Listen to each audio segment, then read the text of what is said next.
Bom, pessoal, boa noite.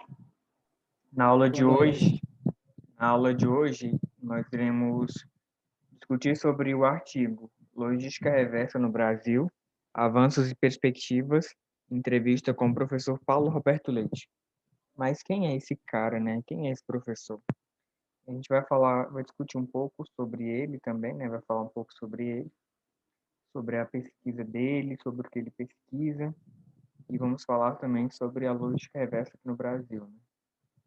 Bom, o professor Paulo Professor, Roberto seu áudio tá muito ruim. melhorou? Tá baixo. Agora melhorou, não? Tá mais ou menos. Dá para ouvir? Dá para ouvir. Beleza. O professor Paulo Roberto Leite, ele é pioneiro no estudo e pesquisa da logística reversa no Brasil. Seu livro intitulado Logística Reversa, Meio Ambiente e Competitividade foi o primeiro livro no Brasil e na América Latina no ano de 2003 e auxiliou na disseminação do assunto no país, motivando o ensino e a pesquisa na área. Por isso, para entender os avanços e as perspectivas sobre este complexo tema, torna-se imprescindível conhecer sua opinião. Então, esse artigo, ele é um artigo de opinião, que vai falar a respeito aí da opinião desse professor, chamado Paulo Roberto Leite, sobre a logística reversa. E como é dito, né, ele foi aí, né, um dos precursores do tema aí, aqui no Brasil e na América Latina.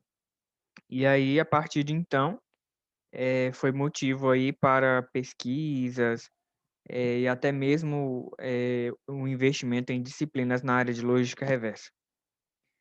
O professor Leite também idealizou e implementou o Conselho de Logística Reversa do Brasil, do qual hoje é presidente. Por meio do CLRB, o especialista tem difundido o conceito de logística reversa no ambiente empresarial, com a realização de palestras, eventos, consultorias e diagnósticos, trazendo também para o país especialistas no tema.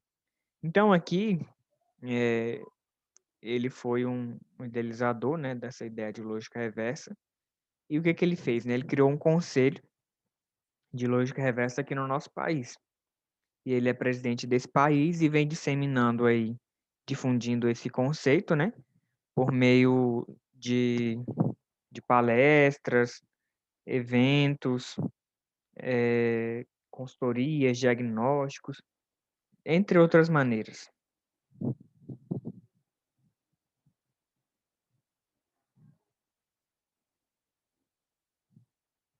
Alguma dúvida até aqui? Não, tá de boa. Boa noite aí para quem está chegando. Boa noite, Lucas. Bom? Bom, você, Alci. Tô bem. Tirando dor na costa de velhice, tá bom. Ah,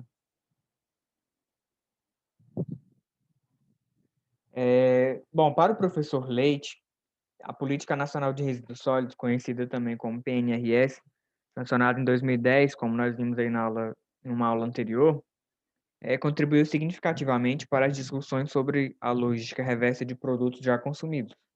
Sem dúvida, a PNRS foi um acelerador de preocupações e discussões empresariais na área de pós-consumo, disse o professor nessa entrevista.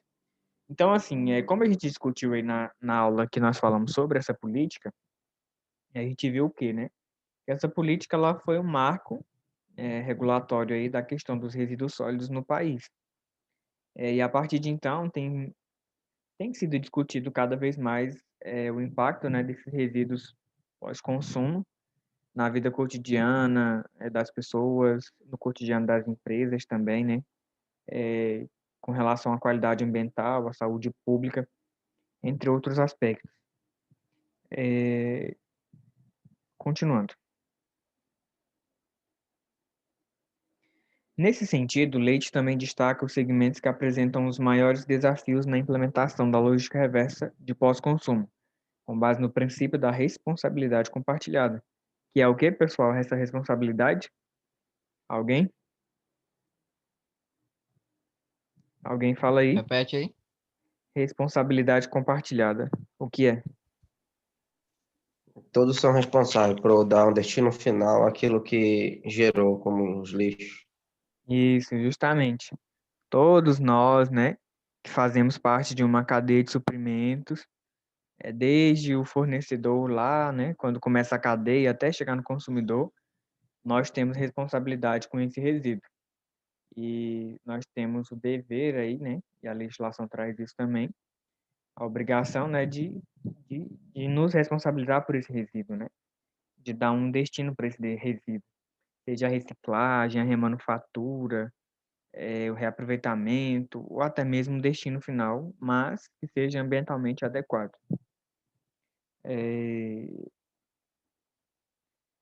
Continuando, né? Cada segmento tem suas peculiaridades e dificuldades, mas, sem dúvida, os setores de lâmpadas e de eletroeletrônicos podem ser destacados.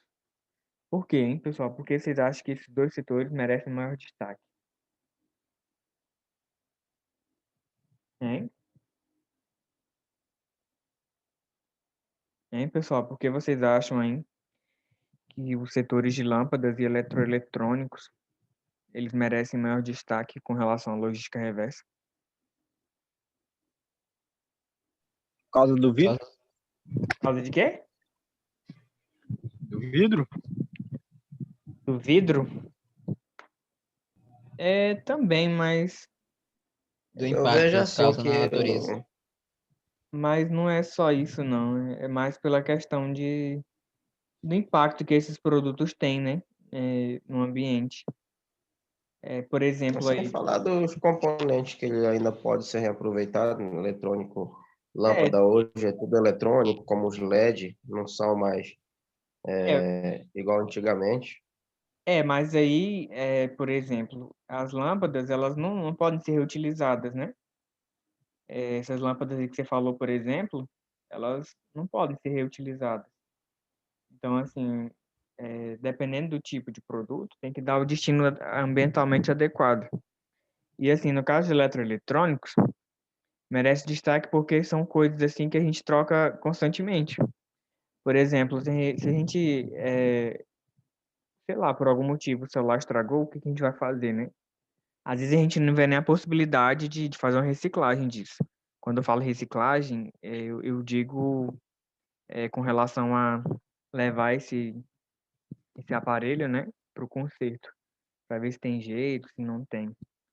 Às vezes a gente apenas estragou, né, a gente já vai na loja e compra outro. Então, assim, isso acaba gerando mais resíduos, né, mais impacto. Também, assim, tem muitos componentes desses que não podem ser reutilizados também. Desses, no caso das lâmpadas, dos eletroeletrônicos. Então, isso aí vai ficando onde, né? Vai ficando aí no ambiente e aí vai poluindo e não tem um destino adequado e acaba prejudicando todos, né? De modo geral.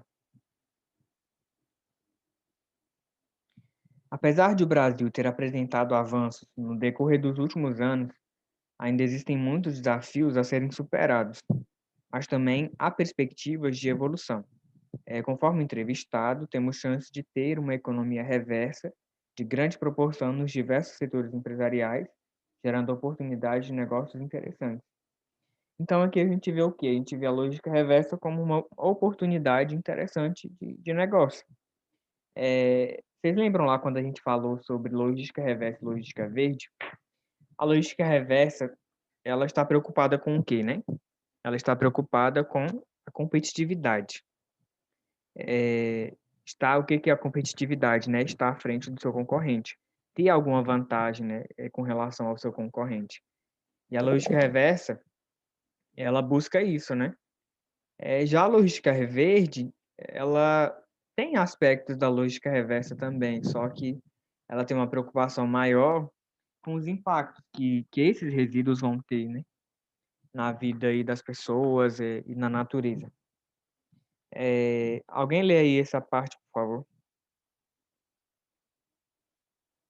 Alguém? Qual que é aí essa? Essa Qual é, pergunta, professor? essa pergunta e a resposta.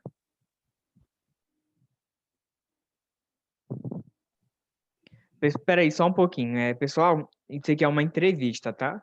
Foi uma entrevista que a professora Patrícia Guarnieri estruturou, né, através de um roteiro e direcionou essa entrevista ao professor Paulo Roberto Leite. Esse professor, ele foi o precursor aí da lógica reversa. Ele é um dos caras aí mais influentes nesse tema aqui no Brasil e na América Latina. Só para deixar claro aí para quem está chegando agora. Pode ler aí agora, César. Desde que o senhor lançou o seu livro em 2003, quais os principais avanços que poderia ressaltar no âmbito da logística reversa, pós-consumo e pós-venda no Brasil? Bom, logo de Falei cara, se... Não, pode, pode ir. pode ler, vai, continua. Então tá bom. O interesse acadêmico e empresarial cresceu bastante desde então. Observo uma preocupação maior por parte das empresas com a logística de pós-venda, pela quantidade de mercadorias retornando e, possivelmente, pelos fóruns internacionais, que organizo anualmente, pela quantidade de palestras, cursos e aconselhamentos. Na área da logística reversa de pós-consumo, a introdução da Política Nacional de Resíduos Sólidos é inegável, pois todos os setores empresariais, além dos diretamente envolvidos, passarão a se preocupar. Não quer dizer tomar concretas iniciativas com os problemas e oportunidades trazidas pela legislação. Então aqui, né, o que ele percebe como avanço, né, com relação à lógica reversa? Bom, primeiramente ele coloca dois pontos, né? O interesse acadêmico, que são as pesquisas, né, os projetos desenvolvidos com relação à logística reversa, e a questão empresarial, né? Que, como eu disse anteriormente, a lógica reversa, ela é utilizada pelas empresas para se diferenciar, né? Porque uma empresa que tem um selo ambiental, né? Ela, ela tende a ser diferente das outras, né? Então, assim, é interessante esse tipo de política também. Como ele bem fala, né? A preocupação das empresas, né, com a lógica reversa de pós-venda tem crescido, né?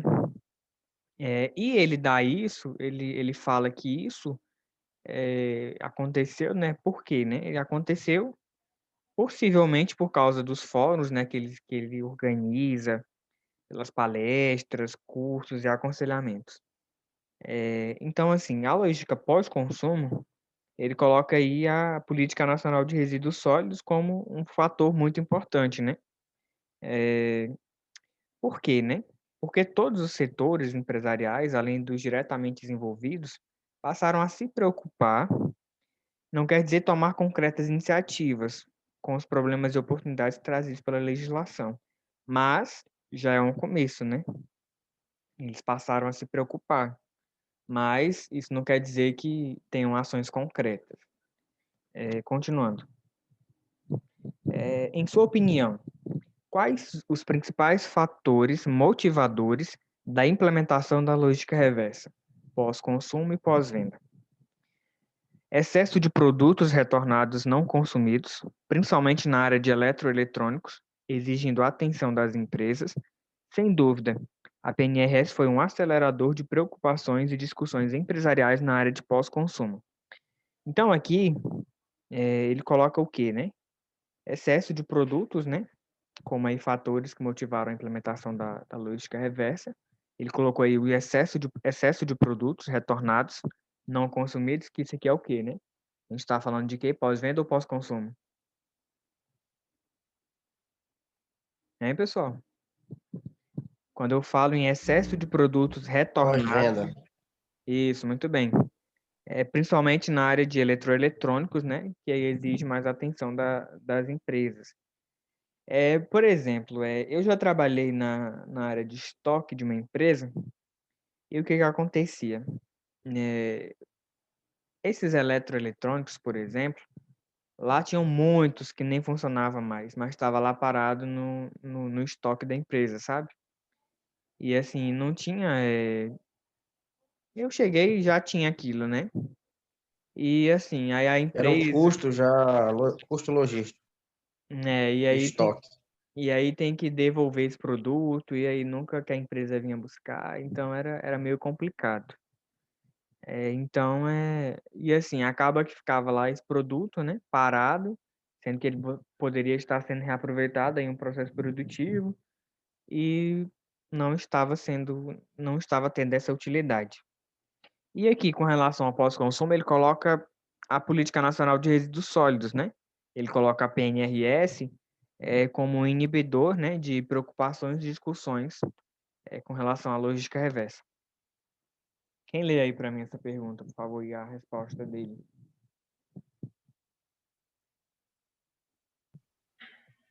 O senhor participou das discussões acerca da Lei 12.305 de 2010, que trata da Política Nacional de Resíduos Sólidos.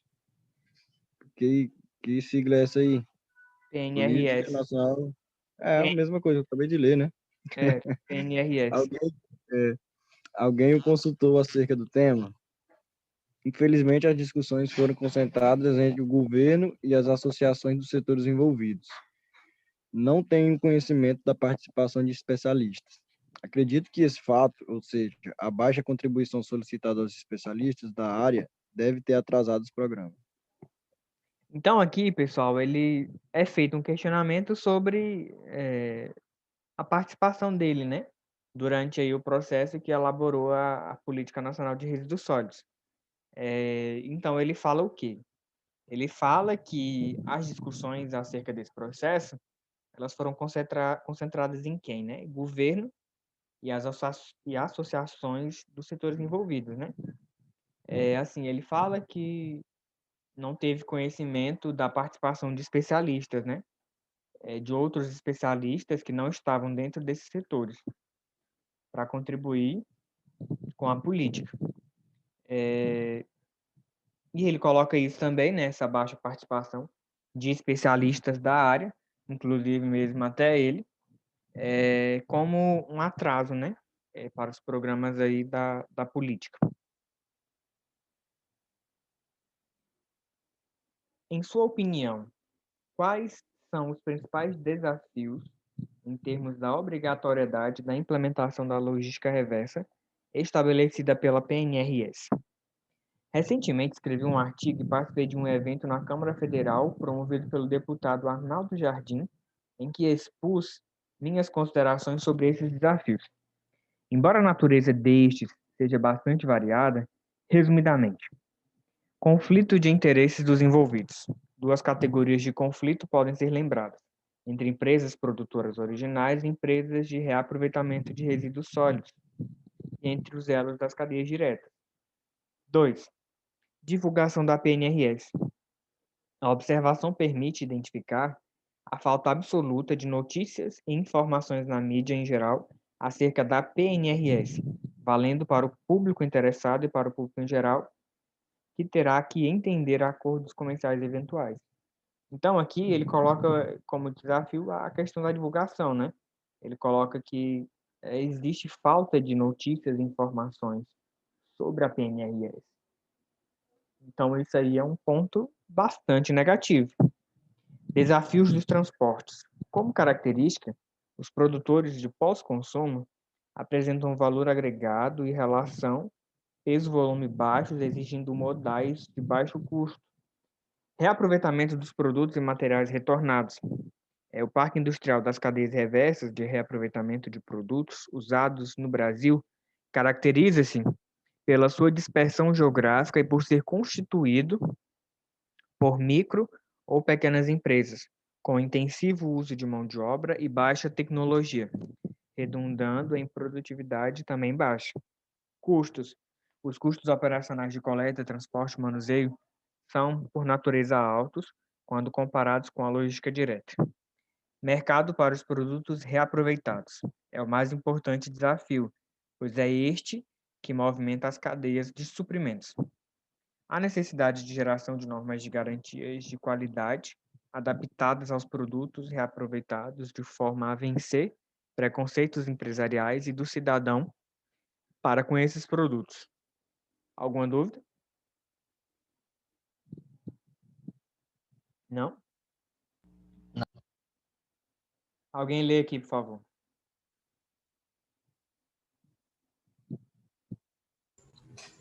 No caso dos resíduos de pós-venda, o senhor considera que houve mudanças no posicionamento das empresas no que tange o gerenciamento da logística reversa?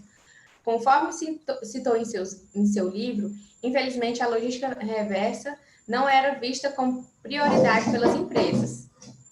O senhor percebe alterações nessa situação? Como dito anteriormente, observo a evolução positiva nas preocupações com a logística reversa, de pós-venda, em particular com produtos eletrônicos e no comércio eletrônico, e-commerce. No entanto, em ritmo menor do que gostaria. Dois fatores contribuem principalmente para isso: falta de percepção da oportunidade de redução de custos pela aplicação da logística reversa eficiente e a falta de capacitação profissional. Obrigado. Aqui, pessoal, logo na pergunta, a professora Patrícia, ela coloca assim, né? Conforme citou em seu livro, infelizmente a logística reversa não era vista como prioridade pelas empresas. O senhor percebe alterações nessa situação? Então, pessoal, quando a gente fala aí de alterações, né? É bom a gente lembrar que a logística reversa, ela não era prioridade, né, das empresas. Mas por que as empresas passaram a utilizar ela, né? Por causa da vantagem competitiva que ela oferece. E também pelos ganhos, né, que a empresa vai ter. Vai ter um valor a mais para oferecer para o cliente, né? E competitivo, né? Ser competitivo. Então, o professor Paulo Leite, ele percebe uma evolução, né? Positiva com relação à logística reversa. Principalmente dos produtos eletroeletrônicos e no comércio eletrônico, né? Mas, para ele ainda é lento, né? Isso ainda é lento. E ele fala também que existem fatores, né, que contribuem para isso, mas quais são esses fatores? A falta de percepção da oportunidade de redução de custos, né, pela utilização da logística reversa e a falta de capacitação profissional. Então, assim, a capacitação profissional ela é muito importante, porque, assim, a logística reversa, ela é utilizada por alguma empresa X, beleza. Tá, mas e aí? O que isso significa, né? Então, assim, a gente tem que implantar na cultura organizacional da empresa esse tipo de prática, sabe? Falar com as pessoas, conversar com as pessoas, ter isso como uma meta. Porque, assim, imagina só uma empresa aí, vamos colocar aí a Coca-Cola. Imagina se não existisse natureza, se não existissem recursos naturais. Como que essa empresa, né, iria se sustentar, ela iria fabricar seus produtos? Não tem como isso acontecer. Porque sem recursos naturais não existe nada de produção. Então não vai existir empresa também.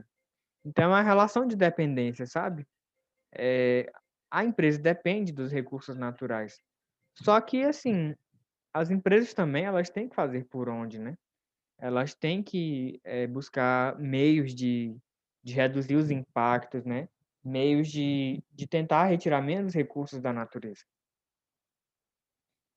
Continuando. Qual é, na sua opinião, entre os segmentos citados pela PNRS, no artigo 33, agrotóxicos, seus resíduos e embalagens, pilhas e baterias, pneus, óleos lubrificantes, seus resíduos e embalagens, lâmpadas fluorescentes de vapor de sódio, mercúrio de luz mista, produtos eletroeletrônicos e seus componentes, embalagens em geral, o mais complexo em termos de implementação da logística reversa? Poderia explicar por quê? Ele fala o seguinte: cada segmento tem as suas peculiaridades e dificuldades, mas sem dúvidas, Os setores de lâmpadas, pela delicadeza do produto e, consequentemente, dificuldade de manipulação e transporte, e de eletroeletrônicos, pela diversidade de produtos que obriga a soluções bastante diferentes em cada caso. Então, aí, a gente percebe aí que ele coloca o setor de lâmpadas, né, e de eletroeletrônicos como mais complicados aí de realizar lógica reversa, principalmente pelas peculiaridades desses tipos de produtos, né? Alguém lê aí, Manassés, lê aí, por favor. Lê a pergunta e a resposta. Manassés, Boa noite, professor. boa noite. Queria que você manda aí. Lê aí essa pergunta e a resposta, por favor. Agora mesmo. Qual é a sua opinião sobre os acordos setoriais para a implementação da logística reversa estabelecida na PNRS? A regulação é de dezembro de 2010. Os avanços estão por conta dos setores que já tinham leis expressas desde o ano de 2000. Embalagem de agrotóxicos, pneumáticos e óleos lubrificantes. Observa-se um avanço muito lento nos demais projetos e maior ainda na implementação. As taxas de reaproveitamento me parecem muito pouco ambiciosas. Bom, pessoal, então ele fala aqui, né, que a Política Nacional de Resíduos Sólidos, ela é de 2010. Só que essa política aí de resíduos sólidos, ela passou por mais de 20 anos aí pelos nossos representantes políticos e só veio sair do papel realmente, né, em 2010. Então, assim, os avanços, eles estão por conta de quem, né? Dos setores que já tinham leis expressas desde o ano de 2000. Por exemplo, embalagem de agrotóxicos, pneumáticos e óleos lubrificantes. Nesse sentido, o professor, ele observa um avanço muito lento nos demais projetos e maior ainda na implantação, as taxas de reaproveitamento me parecem muito pouco ambiciosas. Ou seja, pessoal, ainda falta ambição, né, das empresas aí para essa questão de reaproveitamento de resíduos. Alguém lê aí, por favor? Edgar, lê aí. Edgar, Bora. Só onde parou mesmo, por favor. aqui, ó. Do início, né? É. Beleza. Os segmentos da construção civil e dos cosméticos, apesar de não terem sido citados na PNRS, estão se movimentando para a elaboração de acordos setoriais. Na sua opinião, quais as razões para essas iniciativas? Pode Quando da edição da legislação, previ em algumas publicações que, gradativamente, a lei envolveria todos os setores, contaminantes ou não, pois era uma necessidade cada vez maior devido à quantidades de resíduos acumulados em todos os produtos. Antecipar-se às legislações me parece a atitude inteligente das empresas. Pessoal, antes de explicar essa parte, é interessante a gente falar o que são acordos setoriais, né? Bom, acordos setoriais são os atos de natureza contratual, né? Ou seja, um contrato firmado entre o poder público e os fabricantes, importadores, distribuidores ou comerciantes, visando o quê, né? A implementação da responsabilidade pelo ciclo de vida do produto. Então, aqui, ele fala o quê, né? Quando houve a edição da legislação, né? Ele fala que preveu, né? Que a lei envolveria todos os setores, seja concomitante ou não. De onde é que tá vindo esse barulho? Então, assim, nessa parte aqui, só para resumir, ele fala justamente dessa questão dos acordos setoriais, né? Desses contratos aí entre poder público e as empresas privadas, de modo geral, com vistas aí à implementação da responsabilidade compartilhada.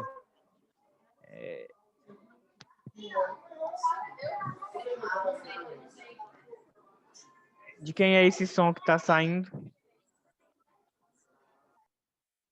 Ah, saiu agora, acabou.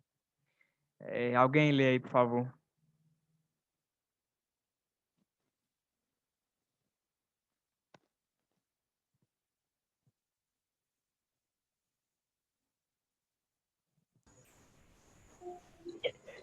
Regis, como o senhor analisa o papel da educação ambiental e conscientização dos consumidores e cidadãos no processo de implementação da logística reversa? O cidadão, quando na escola primária, tem muita noção ambiental e social, muitas vezes até um pouco romântica demais. À medida que cresce e se defronta com absoluta falta de cuidados da sociedade, acaba por se habituar com as novas condições. Infelizmente, o brasileiro não acredita que, ao pagar por determinado serviço, ele